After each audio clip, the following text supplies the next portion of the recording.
Pourquoi le matérialisme n'est pas tenable? Nous sommes passés de sociétés anciennes dont le but était la survie et l'un des idéaux, l'une des compréhensions était l'inscription de l'homme dans son milieu, c'est-à-dire que nous avions totalement fusionné avec le tout. Nous étions une partie un des plus vieux gestes de l'humanité, de l'homme des cavernes, quand il est sorti de la grotte, eh bien, ça a été de regarder les étoiles et de s'émerveiller devant la Voie lactée. Imaginez à cette époque-là les étoiles dans le ciel. Imaginez la puissance de la Voie lactée lorsqu'on est loin de toute pollution visuelle que sont nos villes, que sont l'électricité. Et il y avait une fascination pour les hommes vis-à-vis de ce qu'ils ne connaissaient pas, les grands cycles de la nature, le soleil, la lune et les étoiles. Et quelque part, ces hommes des cavernes ont projeté dans le ciel leurs peurs, leurs inquiétudes, leurs craintes. Une mauvaise récolte ou pas de gibier signifiait la mort, la fin de la tribu. Des attaques de prédateurs, des attaques d'un clan adverse. On enlevait les femmes, on tuait les enfants, on tuait le monde, et la tribu disparaît. L'être humain ancien était soumis à des risques qui peuvent nous sembler lointains. Et pourtant, si on y regarde de beaucoup plus près, eh bien, nous nous apercevons que comme l'homme des cavernes, nous avons encore des épidémies. C'était oublié tout ça, les grandes épidémies.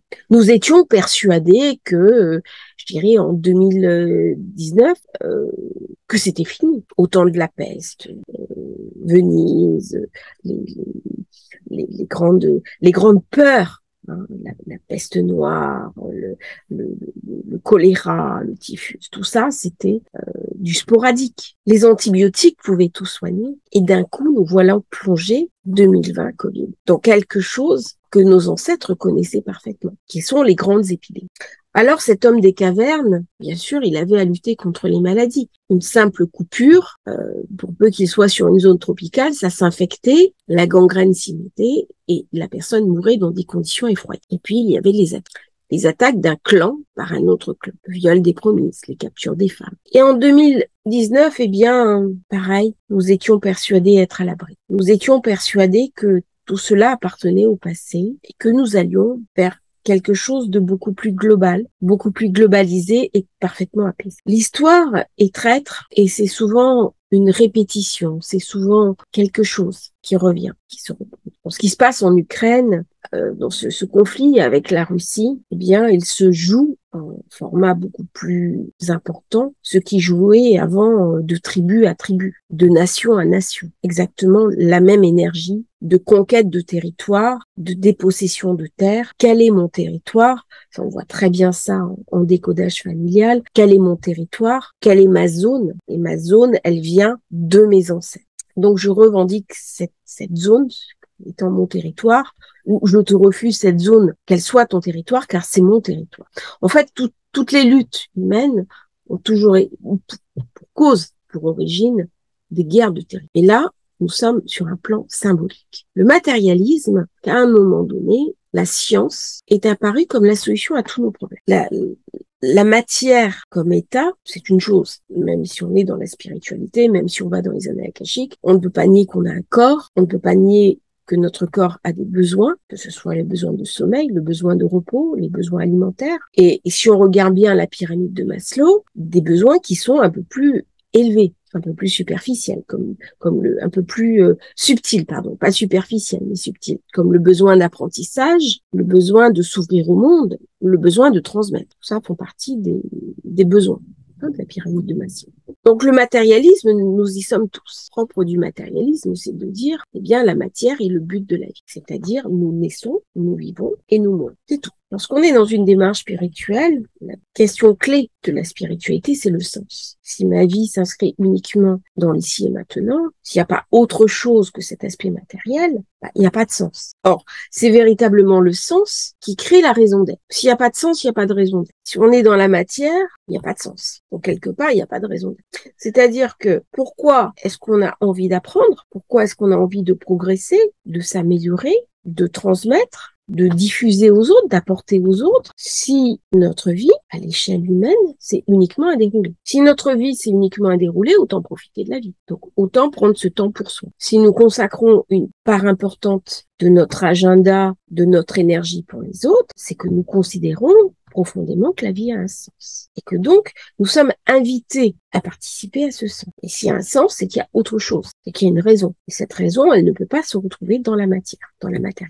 Alors, la vie, elle est vue selon deux angles, selon deux approches. Soit une approche qui est beaucoup plus dans le subtil, dans la question du sens. Là, on va arriver à une compréhension psychologique, une compréhension des traditions, des coutumes. Un homme qui s'inscrit un homme ou une femme, dans un parcours de tradition, d'anthropologie. Ce sont les cultes des peuples premiers, c'est le chamanisme, c'est notre capacité à nous ouvrir au monde qui nous entoure à travers le subtil, ou au contraire, c'est d'expliquer le monde qui nous entoure par la science. Alors, il ne rentre pas dans mon propos de critiquer la science. La science a apporté énormément de choses au monde, et d'ailleurs, la science pose des questions profondément métaphysiques, notamment sur le plan de la mécanique quantique et de la physique quantique. La science a aussi amené des progrès au niveau médical qui sont très importants. Là où la science devient quelque chose de différent, c'est le scientisme. Alors, qu'est-ce que c'est que le scientisme? Eh ben, le scientisme, c'est considérer que la seule source fiable du savoir sur le monde est forcément scientifique. Alors, le scientisme, on en a pris une piqûre pendant les 2 ans qui se sont écoulés. C'est-à-dire que la seule approche valide, c'est le paradigme de la méthode scientifique. Et pour le scientisme, eh bien, l'esprit et les méthodes scientifiques doivent être étendus à tous les domaines de la vie intellectuelle et morale sans exception. C'est-à-dire que si on pousse le raisonnement très loin, on prend un processus comme l'EMI, qui est un faux départ, c'est-à-dire une personne est en état de mort cérébrale pendant quelques instants, l'âme quitte le corps, va vivre une expérience, et puis sa corporalité est relancée, elle revient dans son... Eh bien, il y a un certain nombre de personnes qui cherchent désespérément une explication scientifique comme seule valable à l'expérience qu'ils ont. C'est pas un problème de chercher une explication scientifique à quelque chose qu'on a vécu. Mais si on part du principe que seule l'explication scientifique est valable, selon la méthodologie scientifique, eh bien, c'est du scientifique. Alors, le scientisme consiste à affirmer l'application universelle de la méthode de l'approche scientifique et l'idée que la science empirique constitue la vision du monde la plus légitime ou la partie la plus valide de la connaissance humaine.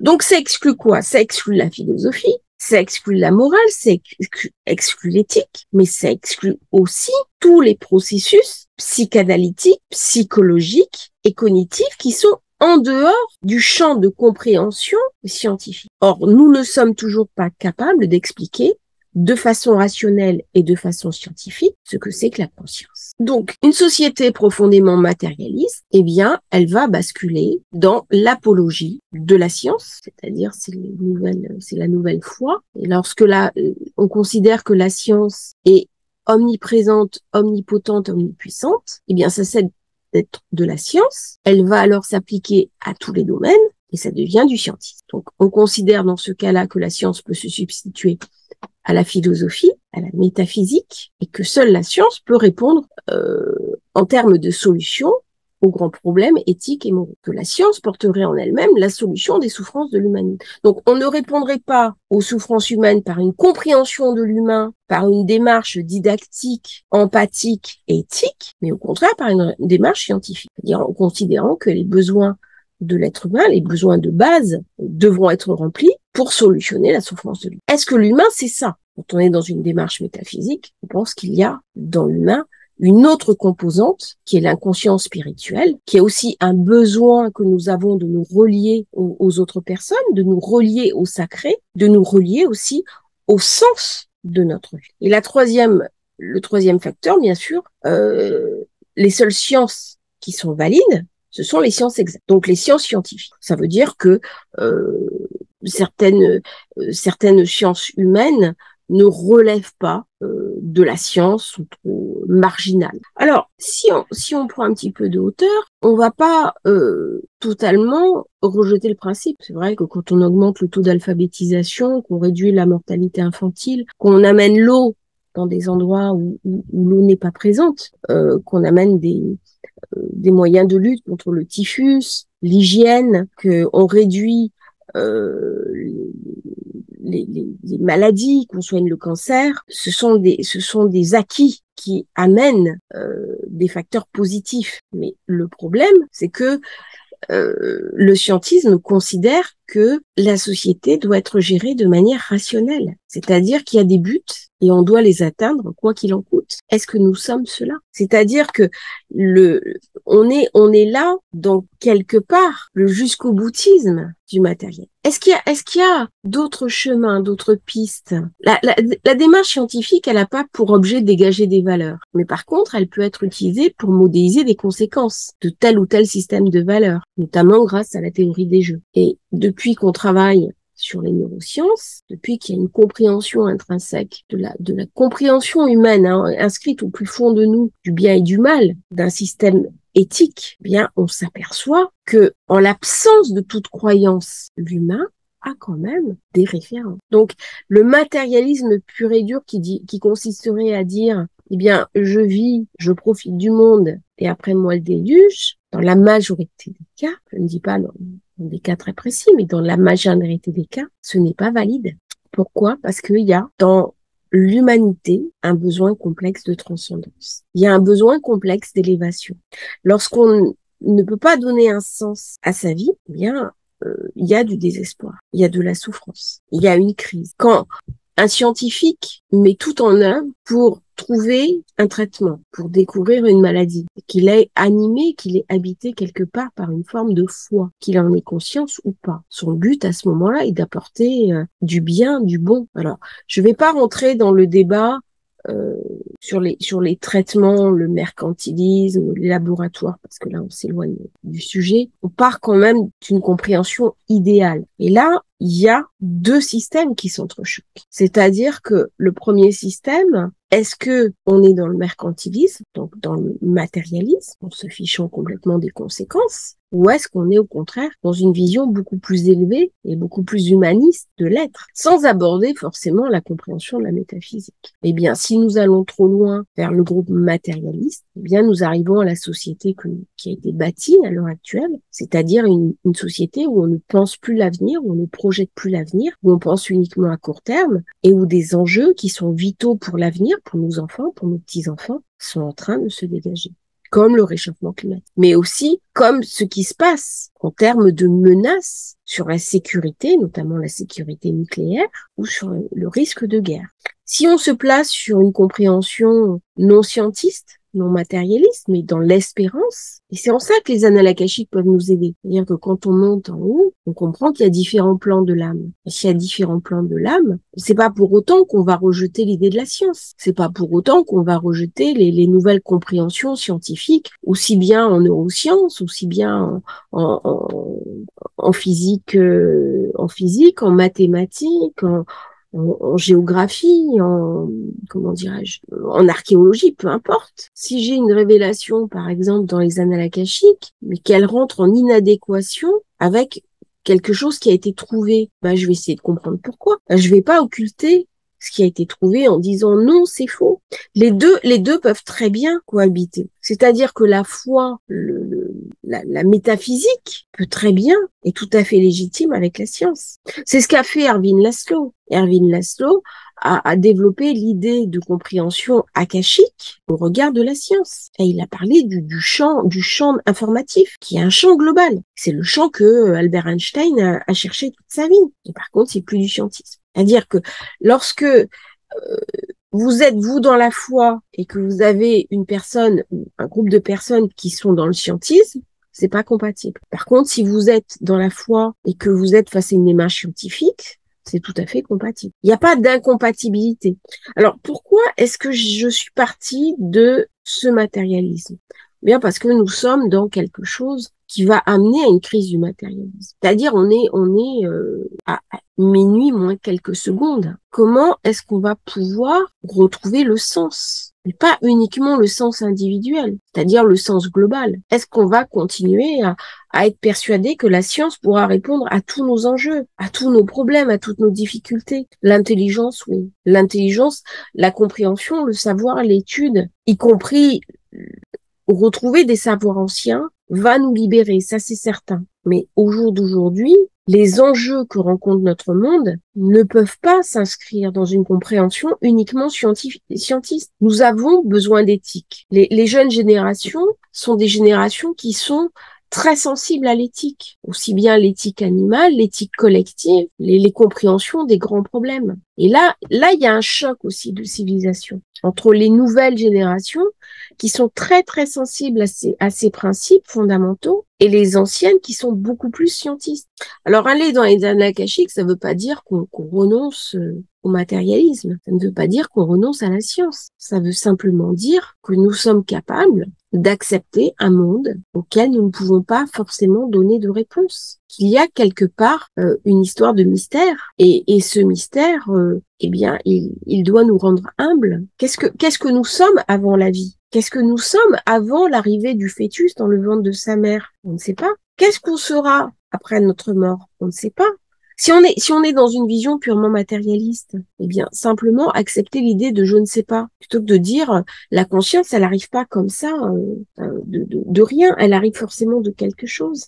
Elle arrive forcément de quelque part. Et après la fin, elle part forcément quelque part. Donc dire avant, il y a rien et après, il y a rien, c'est pas forcément une approche tenable. D'ailleurs, si on prend la population mondiale, eh bien la population mondiale de croyants est bien supérieure au nombre d'incroyants, parce qu'il y a cette compréhension innée en nous qu'il y a quelque chose de plus grand que soi. C'est ça que nous racontent les annales akashiques. C'est cette idée du sens. Parce que si on est juste là dans l'instant, bah, pourquoi transmettre? Pourquoi autant profiter sans se poser de questions. Pourquoi est-ce que des personnes ont besoin comme ça de se sacrifier pour les autres? Il y a des gens, ils vont risquer leur vie pour sauver des personnes. C'est bien qu'il y a quelque chose en elles qui les anime. C'est bien qu'il y a quelque chose de plus grand qu'elles qui les anime. C'est bien qu'il y a une foi, qu'il y a une certitude, il y a quelque chose d'infiniment beau, infiniment précieux, qui dépasse complètement ce scientisme qui veut tout expliquer. On est dans la compréhension innée des choses. J'avais une de mes amies, on avait été à la faculté ensemble, elle avait épousé un garçon. Le frère de ce garçon est mort noyé. Il a sauvé un enfant dans une piscine. Et l'enfant a été sauvé et malheureusement, lui, s'est noyé. Et il a écouté, il a vu un enfant se noyer. Il a écouté son cœur. C'était un jeune garçon, il était adolescent. Et je ne dis pas que c'est quelque chose à faire. Mais je dirais, en nous, il y a quelque chose qui n'est pas explicable, quelque chose d'un don de soi. S'il n'y avait pas ce don de soi, qu'est-ce qui nous pousserait à aller de l'avant? Faire des enfants, par exemple, à croire en l'avenir, à croire dans la confiance, dans la pensée positive. Toutes les personnes qui vont faire du développement personnel de la pensée positive le savent pertinemment. Il y a des choses plus grandes que soi. Et ça marche, ça fonctionne, et ce n'est pas explicable. Tout n'est pas du domaine de l'explicable. Et c'est ça aussi la magie du sacré. C'est accepter aussi qu'il y a des domaines où nous ne savons pas. Et ce qu'on dit quand on est sur un chemin de sagesse en marche, on est un peu un pèlerin avec son bâton et qu'on arpente la sagesse. Il y a des moments donnés, on dit je sais que je ne sais pas. Et c'est ça qui est beau, c'est pouvoir dire je sais que je ne sais pas. Et bien là, quand on dit je sais que je ne sais pas, on est très loin de la compréhension scientiste du monde qui veut tout expliquer à travers une petite lorgnette. Je vous remercie d'avoir écouté cette vidéo. Je vous souhaite une belle journée et puis à demain pour une nouvelle transmission.